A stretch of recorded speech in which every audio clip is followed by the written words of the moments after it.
He's physical, very, very tough to bring down. Did not have the job at the beginning of the year, but through some injuries, he sure has earned his opportunity.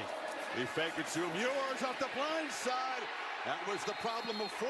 You got two tight ends that's going to motion to the left like that. And so you have a 12 personnel formation, one running back, two tight ends, and two receivers on the outside. Stark brings in a max protection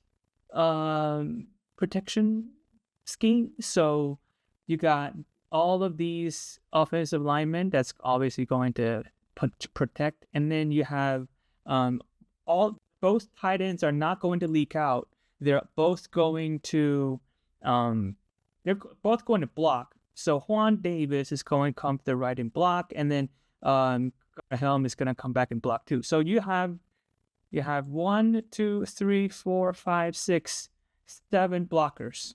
And then Trey Weiser is going to come in. He's going to look for a chip, and then he's going to leak out, right? So you have 8 blockers, kind of.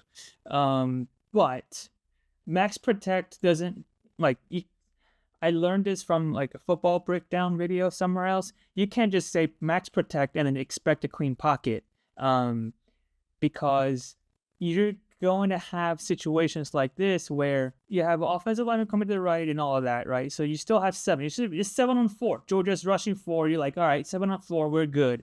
But what happened here was Gunnar Helm is locked in on a one-on-one situation with a defensive end.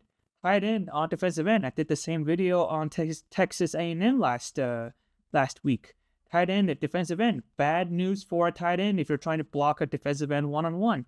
And Gooseby, not sure if he's supposed to come in and help like here, or he's just there. He's just looking for help. He's looking for something. But the defensive end went wide, so he kind of went outside of, I guess, Goose's zone of protection, and so Helm is stuck on a 1-on-1 with the defensive end, and then a max protection becomes a very quick sack for the offense.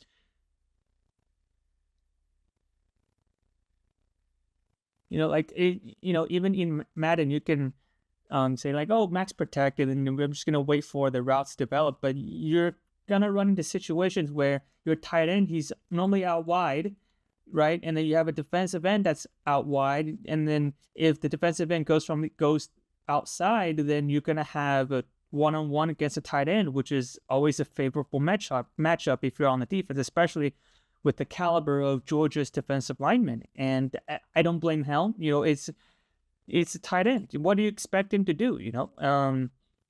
It's just one of those things where it's like, okay, you can say max protect, but you got to still figure out how to help your tight end or protect your tight end a little bit and not have him on an island and get blown up on a play like this.